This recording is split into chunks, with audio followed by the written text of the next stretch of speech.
Sweet baby beluga whale, I have finally finished my ultimate dual blades equipment set.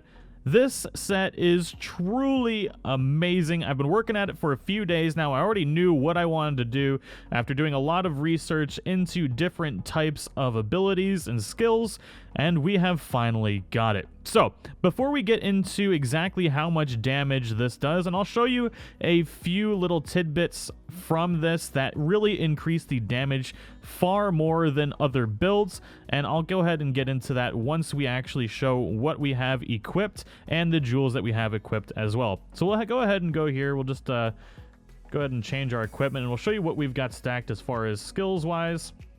So first off, we'll go with the skills.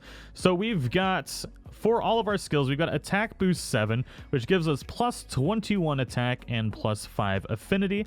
We've got weakness exploits level 3, which gives us attacks that hit weak spots have 50% increased affinity. This is huge, and you should already be attacking weak spots as it is, so this is a massive increase in damage. And then we've got handicraft level 3, and I'll tell you more about handicraft in a little bit. I actually made a video specifically on handicraft. If you are curious, I'll go ahead and go over it in this video as well, but if you want to check that out, I'll show you just the sheer damage you can get increasing if you use handicraft in the right way.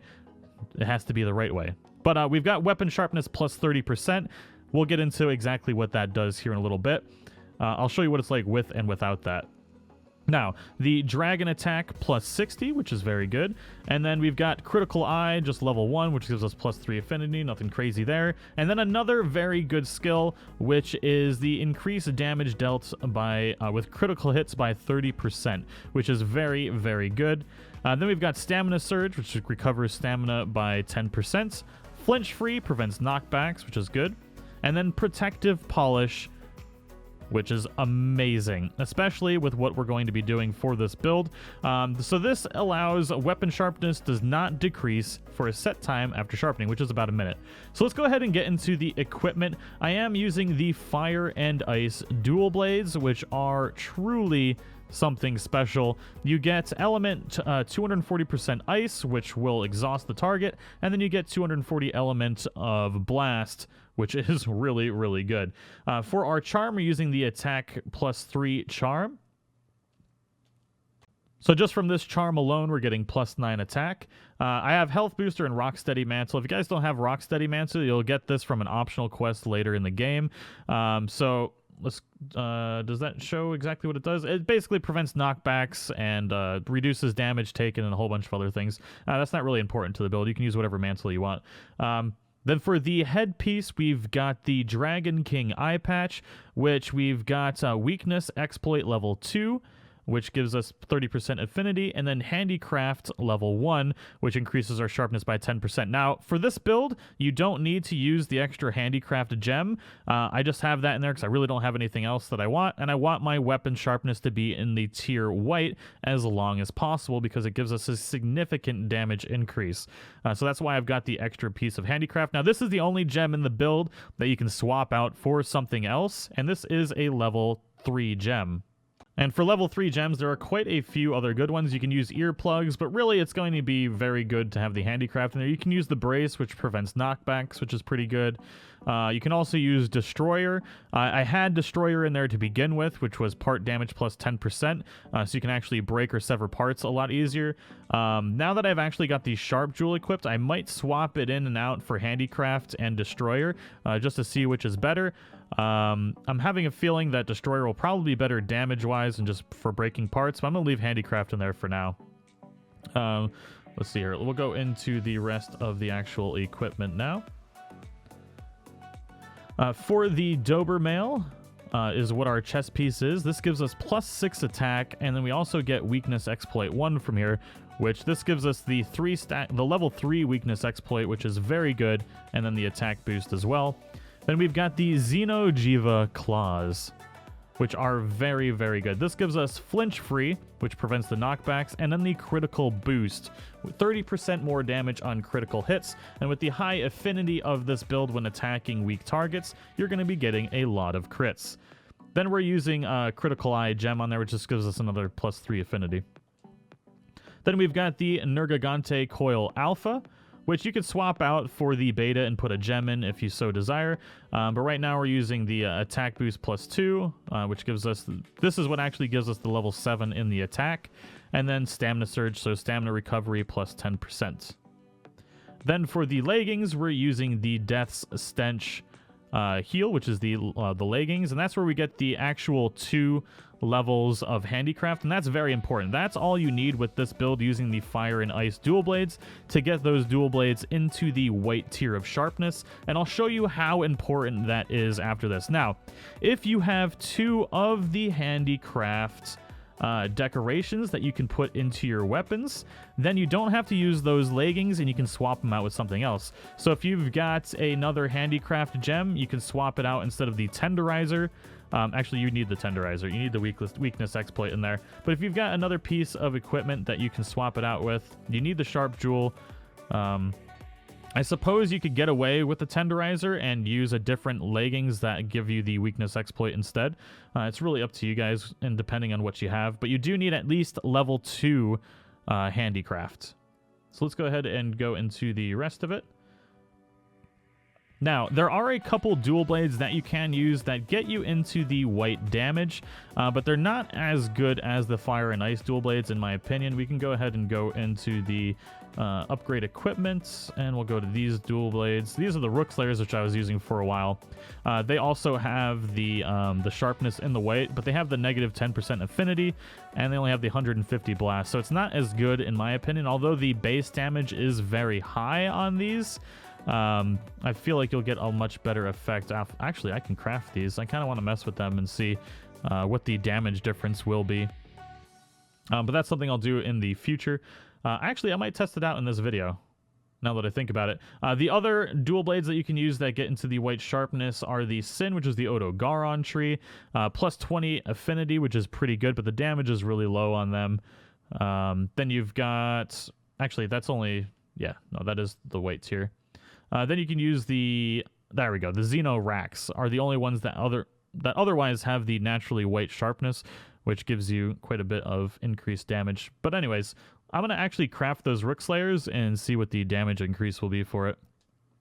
Before I give out misinformation, I just realized that the Rook Slayer hand axes actually don't give you the boost that I thought. That white tier is only from the actual handicraft that we've got on there, so I'm not going to waste my money and craft those right now. I feel like the fire and ice dual blades are much better as it is, so we're just going to go ahead and use those. Although the base damage on the Rook Slayers is pretty good, we don't want the negative 10 affinity. That's just meh. It's not great. Okay, so I'm going to go ahead and show you guys exactly why we're using the fire and ice dual blades coupled with handicraft and the sharpening gem, and that's because handicraft does something very, very amazing. Now, what you'll see here is we currently only go up to blue sharpness with our current loadout without handicraft, which is pretty good, but with handicraft we'll get up to white. Now, what a lot of people don't know about sharpness is you actually gain, well, a lot of people do know this about sharpness, that you gain damage with each tier of sharpness. And I went over all of this in another video, so if you guys really want to go in depth into the actual sharpness stuff, you can go into the cards on the top right corner, and there is a little link there that shows you drastically increased melee damage. It's a very good video. It goes in depth into this handicraft and sharpness stuff, but I'll go ahead and show you the basics of it here. So what we're going to do is we just got all of our standard equipment equipped here so that we can easily show the increase in damage. Now, it's not going to look like a lot right now because we're using dual blades, which don't do a terrible amount of damage, but the increase is pretty drastic.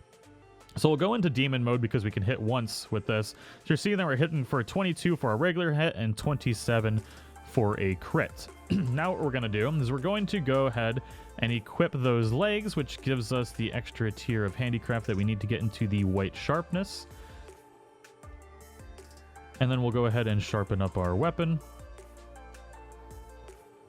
And you'll see an increase in damage. If we can get there. There we go. Now our weapon is into the white tier. Now the gem that we have allows that tier or that sharpness not to dull for an entire minute, which is a very long time in a fight. So we're going to go back into demon mode, and now our standard hit, or our crit, is 30, and our standard hit is 24. Now that doesn't seem like a lot, but that is actually about a 9.64 damage increase, or was it 9.54? I did the math a while ago, I can't remember. But it's about a 10% damage increase, and the more that you have equipped that increases your damage, the more that sharpness is going to increase your damage output. Especially when using dual blades, how often you hit, that 10% damage adds up fast, especially on the crits. So it is a very, very good build. We'll go ahead and go out in the wild now. Now that I showed you the 10% damage increase, you can't get that from anything else. Alright, so what we're going to do before engaging the target is actually sharpen our weapon, because that allows it to be sharp. Of course it would jump away. Of course it would. But yeah, sharpening our weapon gives us that basically invincible weapon bonus for a little while. There's the Zitsuyaku. So I'm going to go ahead and equip my Rocksteady Mantle as well, and then we're just going to go ahead and get right into it.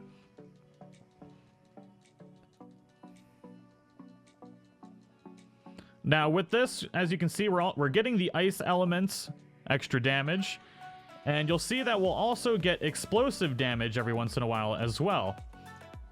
Oh, where are you going? Oh, nice. You're going to go on the mushrooms, aren't you? That is exactly where we want it to go.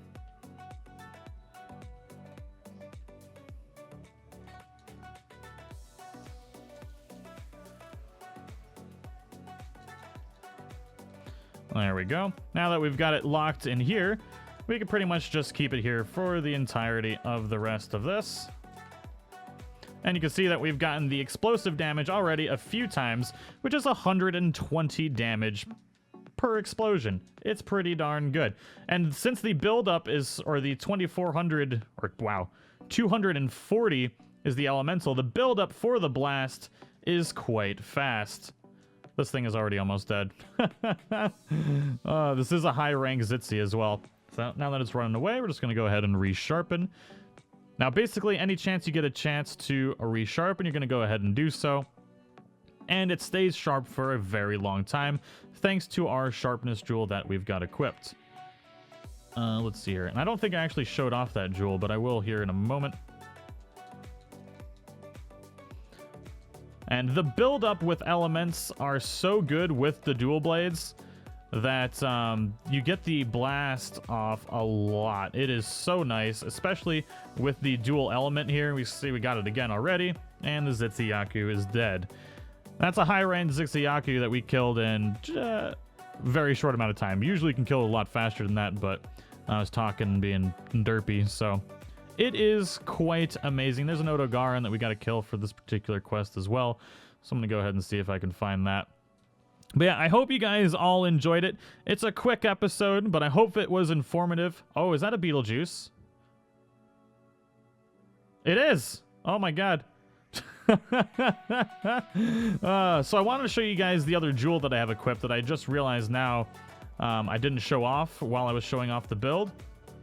Oh, Beetlejuice, why? Of course you would stagger me. Alright, there we go. Let's just get away from this thing so we can survive. Okay, so the jewel that allows this build to last a little bit longer, let's go ahead and set our decorations from equipment, is the Sharp Jewel 2. Weapon sharpness does not decrease for a set time after sharpening. Now this is Protective Polish, which is the same set bonus you get from the Odogaron set, and it's very good. So, figured I'd just go over that real quick. I may have done it earlier in the video, but I'm sleep deprived, don't mind me. Been doing nothing but playing Monster Hunter World for weeks. But I hope you guys all enjoyed it. Those of you dual blade lovers out there should love this build, as well as anyone else that uses any melee damage stuff. This is beneficial for you as well.